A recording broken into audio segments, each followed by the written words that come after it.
Hello students, today I am going to tell you about present continuous tense. I have already uploaded a video regarding present indefinite tense and today I will let you understand very well when do we use present continuous tense. हम present continuous tense कब use करते हैं बच्चों? जब कोई काम लगातार चल रहा होता है, जब हम बात कर रहे होते हैं तब वो काम चल रहा होता है, तो उस कंडीशन में आप प्रेजेंट कंटिन्यूस टेंस यूज करते हो।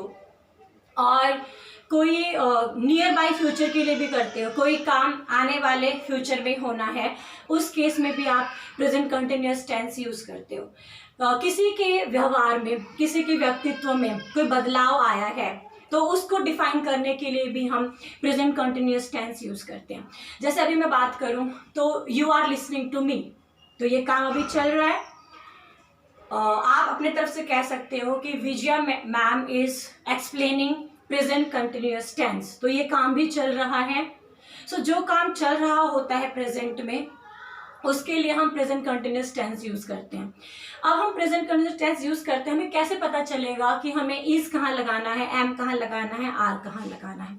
सबसे पहले प्रेजेंट कंटिन्यूस टेंस में अगर आपका सब्जेक्ट सिंगल है, ही है, शी है, इट है, या किसी इंसान का नाम है या किसी जगह का नाम है, मतलब सब्जेक्ट हमारा एक है, सिंगल है, तो आप हेल्पिंग वर्ब इज लगाएंगे। जैसे ma'am is teaching us, Radha is dancing there, mother is bringing vegetables, they are playing in the garden, we are enjoying games। इस तरीके से हम यूज करते हैं, बट हमें सिंगुलर सब्जेक्ट के साथ इज लगाना है। जैसे she is dancing, he is reading lesson 2। फिर हम बात करते हैं किसी के बारे में, सीता is bringing milk। तो अगर आपका सब्जेक्ट एक होगा तो आप इज लगाएंगे, और ये वो काम है जो चल रहे होते हैं। दूसरे केस में अगर आपका सब्जेक्ट प्लूरल है, एक से ज्यादा है, तो हम आर हेल्पिंग वर्ब यूज करते हैं, वर्ब के पहले फॉर्म यूज करते हैं और उसमें आईएनजी भी यूज करते हैं। अब हम प्लूरल के एग्जांपल करते हैं, जैसे we are listening to Vijaya ma'am, they are doing their work properly. Okay, you के साथ, अब बेटा यू जो होता है, यू सिंगुलर भी होता है और यू प्लूरल भी होता है, डिपेंड करता है सिचुएशन में। जैसे you are at this time understanding this tense, ठीक है। You are going to market, so you के साथ वी यूज आर, एंड इसके अलावा they are doing their mathematics work, okay, they are going Delhi. इस तरीके से अगर आपका सब्जेक्ट प्लूरल है तो आप आर यूज करेंगे।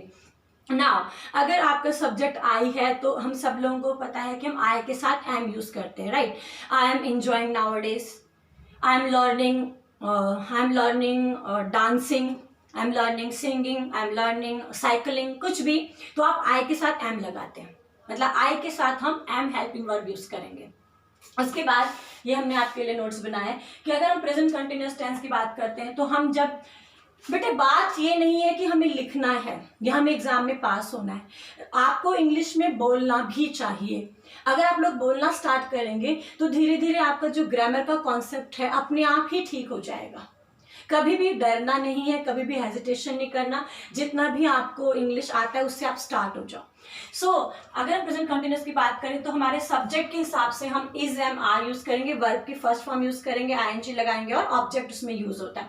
सेकेंडली, अगर हमारा सेंटेंस नेगेटिव है तो हम उसमें नॉट यूज करते हैं, जैसे she is not listening to me, he is not going to market, ठीक है, she is not doing her work properly, he is not learning cycling, he is not learning swimming। तो हम लोगों का format यही रहता है, बस हेल्पिंग वर्ब के बाद हम नॉट वर्ड यूज करते हैं, तो हमारा नेगेटिव सेंटेंस बनता है। प्रेजेंट कंटिन्यूस में ही बच्चों अगर हमें क्वेश्चन पूछना है, इंटरोगेटिव बनाना है, तो हम हेल्पिंग वर्ब को शुरू में ले लेंगे और हेल्पिंग वर्ब के हिसाब से आप सब्जेक्ट यूज कीजिएगा, एंड देन आपका क्वेश्चन बनता है। जैसे is she learning piano nowadays, क्या वो आजकल पियानो सीख रही है। Is he going to swimming pool, क्या वो स्विमिंग पूल जा रहा है, ठीक है। Are they doing their homework regularly, क्या वो अपना काम रेगुलरली कर रहे हैं। तो इन्हीं हेल्पिंग वर्ब को अगर आप आगे ले आते हो, इनके तुरंत बाद आपका सब्जेक्ट होता है, इनके तुरंत बाद सब्जेक्ट होता है। तो ये फॉर्मेट किसका होता है स्टूडेंट्स? ये फॉर्मेट होता है आपका इंटरोगेटिव सेंटेंसेस का, क्वेश्चन वाले सेंटेंसेस का, राइट। उसके बाद हम होता तो बेटा इसमें इंटरोगेटिव नेगेटिव भी है। ये हमारा इंटरोगेटिव सेंटेंस है, ये हमारा इंटरोगेटिव नेगेटिव सेंटेंस है। Is she not learning science work? Are they not going to Mumbai? Am I not helping you? तो इस प्रकार आपके हेल्पिंग वर्ब होंगे, सब्जेक्ट होगा, फिर आपका नेगेशन वाला कोई वर्ड होगा, तो आपका वो इंटरोगेटिव नेगेटिव सेंटेंस बनेगा। नेक्स्ट, हम ये टेंस कहाँ यूज करते हैं? जैसे मैंने आपको बताया, कोई भी काम प्रेजेंट टाइम पे चल रहा है तो हम इसका यूज करते हैं फ्यूचर, नियर बाय फ्यूचर के लिए यूज करते हैं। जैसे tomorrow I am going to Delhi, ठीक है। Coming Monday I am going to start my tuition classes.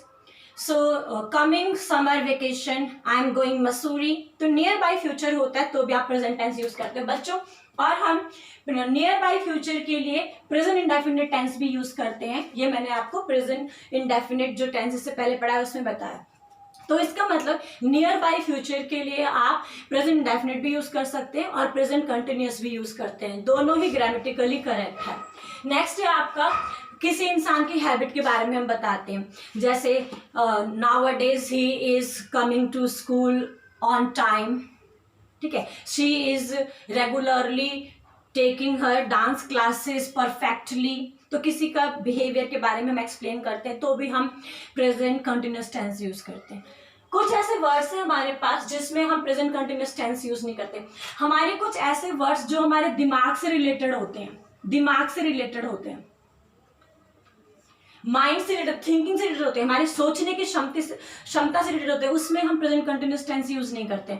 ऐसे शब्द जो हमारे थिंकिंग से रिलेटेड है, जो हमारे माइंड से रिलेटेड है, तो उसमें आपका आएगा understand, think, remember, know, believe, doubt, agree, imagine and forget. ये वो वर्ड्स हैं जो माइंड का यूज कर रहे हैं। जैसे हम भूलते हैं, जैसे हम सोचते हैं, जैसे हम याद करने की कोशिश करते हैं, इसमें हमारा माइंड वर्क कर रहा है। तो जिसमें आपका माइंड वर्क करता है उन वर्ड्स में आप आईएनजी यूज नहीं करोगे। नेक्स्ट, ऐसे वर्ड्स जो आपके हार्ट से रिलेटेड है, हम इनको बोल देते हैं फीलिंग वाले वर्ड्स। फीलिंग वाले वर्ड्स ऐसे जो आपकी हार्ट से रिलेटेड है। अब उसमें जैसे हम फील करते हैं, महसूस करते हैं, हम पसंद करते हैं किसी को, हम आशा करते हैं किसी चीज की, हम नफरत करते हैं, हम प्यार करते हैं। तो feel, like, hope, hate, love, ये ऐसे शब्द हैं जो हार्ट से निकल के आती है इनकी फीलिंग। तो जो फीलिंग हार्ट से निकल के आती है, उन फीलिंग्स को एक्सप्रेस करने के लिए जो वर्ड्स होते हैं उनके साथ भी हम प्रेजेंट कंटिन्यूअस यूज नहीं कर सकते। नेक्स्ट वर्ड, कुछ 3 वर्ड्स हैं जो हमारे ओनरशिप को बता रहे हैं, ओनरशिप को बता रहे हैं। तो इन वर्ड्स के साथ भी हम आईएनजी यूज नहीं करते, प्रेजेंट कंटिन्यूअस यूज नहीं करते। ये हमारे ओ, ओन एंड पजेस। कुछ हमारे ऐसे वर्ड्स हैं जो हमारे अपीयरेंस को शो करते हैं, हमारे बाहरी रूप को शो करते हैं। तो जो आपकी अपीयरेंस को शो करते हैं वर्ड्स, उसमें भी हम कंटिन्यूअस टेंस यूज नहीं करते हैं प्रेजेंट। वो है आपका seem, appear and resemble. Seem, appear and resemble. जैसे शी रिजेंबल्स हर फादर, हम कभी भी आईएनजी यूज नहीं करेंगे, वो बिल्कुल गलत होगा। जैसे ही अपीयर्स टू बी सिक, अभी वो बीमार दिख रहा है आजकल, ऐसे। बट हम इनमें कंटिन्यूअस टेंस यूज नहीं करेंगे। ये मैंने बेटा आप लोगों के लिए की सेंटेंस बनाया है, की सेंटेंस बनाया है। अगर हम इस सेंटेंस को याद करते हैं तो हमें और भी इजी होगा प्रेजेंट कंटिन्यूअस को यूज करना। तो सी, लुक, जिस सेंटेंस में आपके सी और लुक वर्ड स्टार्ट होगा उसमें भी आप प्रेजेंट कंटिन्यूअस यूज करेंगे। सो सी या look, nowadays Ravi is sleeping now, constantly, consistently, at this time, continuously. So ये जो शब्द हैं कंटिन्यूअसली, कॉन्स्टेंटली एंड कंसिस्टेंटली, ये हमारे प्रोग्रेसिव नेचर को दिखाते हैं। ये कोई काम है जो लगातार हो रहा है, उसके लिए ये वर्ड यूज हो रहे हैं। तो ये जो वर्ड है कॉन्स्टेंट, कंसिस्टेंट एंड कंटिन्यूअसली, ये जहां पे होंगे प्रेजेंट कंटिन्यूअस टेंस आएगा। जहां पे आपका eight this time phrase use होगा, जहां पे आपका नाउ अ डेज फ्रेज यूज होगा। दीज डेज भी होता है बेटा, दीज डेज, जहां पे आपका these days फ्रेज यूज होगा, जहां पे आपका नाउ वर्ड यूज होगा। तो जहां पे आपके ये फ्रेजेस या वर्ड्स यूज होंगे वहां पर भी हम प्रेजेंट कंटिन्यूअस टेंस को यूज करेंगे। तो अगर आप एक ही सेंटेंस लर्न करते हो तो आपको बहुत इजी होगा इंग्लिश बोलना भी और एग्जाम्स में इंग्लिश पोर्शन जो ग्रामर होता है उसको सॉल्व करना भी।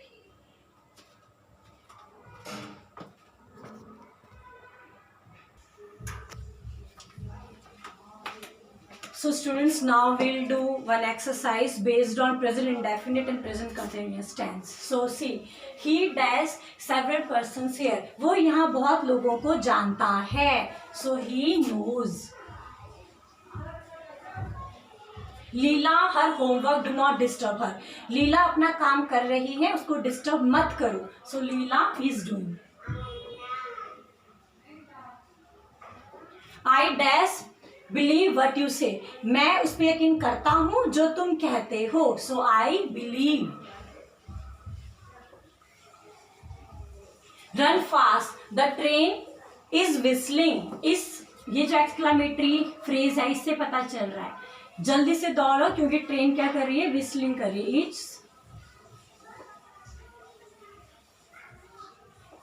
Is whistling. Look smoke dash come out of the window. अरे देखो खिड़की से स्मोक आ रहा है, धुआं आ रहा है. तो लुक वर्ड ने हमें बताया कि हम यहाँ पे प्रेजेंट कंटिन्यूअस यूज करेंगे. Look smoke is coming out of that window. He dash to buy a scooter. यहाँ पे वॉन्ट रहा होगा. ही वो स्कूटर खरीदना चाहता है. He wants. The principal dash to teachers you can't talk to him. Principal teachers की मीटिंग ले रहा है, तुम उनसे नहीं मिल सकते. So the principal is speaking. बात कर रहा है. जो प्रिंसिपल है वो बातें कर रहा है टीचर्स के साथ, इसलिए तुम मुझसे बात नहीं कर सकते. This house dash to my uncle. This house belongs to my uncle. ये जो घर है मेरे अंकल का है. शी नाउ, ये जो नाउ वर्ड है ये बता रहा है कि प्रेजेंट कंटिन्यूअस यूज करना है. She is studying. She is studying now. Now word से पता चला. They dash a bridge across the river. वो नदी के ऊपर पुल बना रहे हैं. They are building. I dash have a radio. So I के साथ आप हैव लगाते हैं. I have a radio set. मेरे पास एक रेडियो सेट है. He dash his father. वो अपने फादर से रिजेंबल करता है. तो रिजेंबल वर्ड के साथ हम कभी भी आईएनजी यूज नहीं करते. रिजेंबल. ही रिजेंबल्स. और हमारा जो सब्जेक्ट है वो सिंगुलर है, इसीलिए हम लिखेंगे he resembles his father. He dash sick. He seems, क्योंकि अपीयरेंस वाला वर्ड है, वो बीमार नजर आता है. The commission is preparing. जो कमीशन है वो एक रिपोर्ट बना रही है. ही, ये जो वर्ड है स्टिल, इससे पता चल रहा है कंटिन्यूअस यूज करना. He is still sleeping. Your finger dash. तुम्हारे उंगली से खून बह रहा है, डॉक्टर के पास जाओ. So your finger is bleeding. Look, look sentence बता रहा है कि हमें क्या यूज करना है, present continuous. She is trembling. उसको डर लग रहा है. She has committed a mistake but she does not admit. वो उसको एक्सेप्ट नहीं कर रही है. उसने गलती की लेकिन वो एक्सेप्ट नहीं करती उसको. Does not admit. I always go. Habit बता रहा है कि मैं रोज घूमने जाता हूँ. People usually. यूजुअली वर्ड से पता चलेगा कि हमें यहाँ पे स्टे करना है. People usually stay indoor when it is raining. जब बारिश हो रही होती है तो लोग घरों के अंदर रहते हैं. इस सेंटेंस में ऑलवेज ने बताया कि हमें गो यूज करना है. शोर मत करो, मीटिंग चल रही है. A meeting is going. Meeting चल रही है. She has finish her work and is playing. उसने अपना काम खत्म कर दिया है और अब वो खेल रही है. It dash do not go out, बारिश हो रही है, इट इज रेनिंग, बारिश हो रही है, इट इज रेनिंग, इसीलिए बाहर मत जाओ। दीज डेज, ये जो दीज डेज है ये हमें बताएगा हमें क्या यूज करना है। These days he is preparing, present continuous, these days he is preparing for exams. So ये बेटा हमने कुछ क्वेश्चंस किया, इसमें कंबाइंड था, प्रेजेंट इंडेफिनिट टेंस भी यूज करना था, कंटिन्यूअस भी यूज करना था। मैंने आपको डिटेल में समझाया कि किस बात की वजह से हम वहाँ पे कौन सा टेंस यूज करते हैं। अगर फिर भी आपको कोई डाउट्स है तो हम क्लियर करेंगे उसको, आप मुझे अपनी प्रॉब्लम्स बताइएगा। ठीक है, थैंक यू।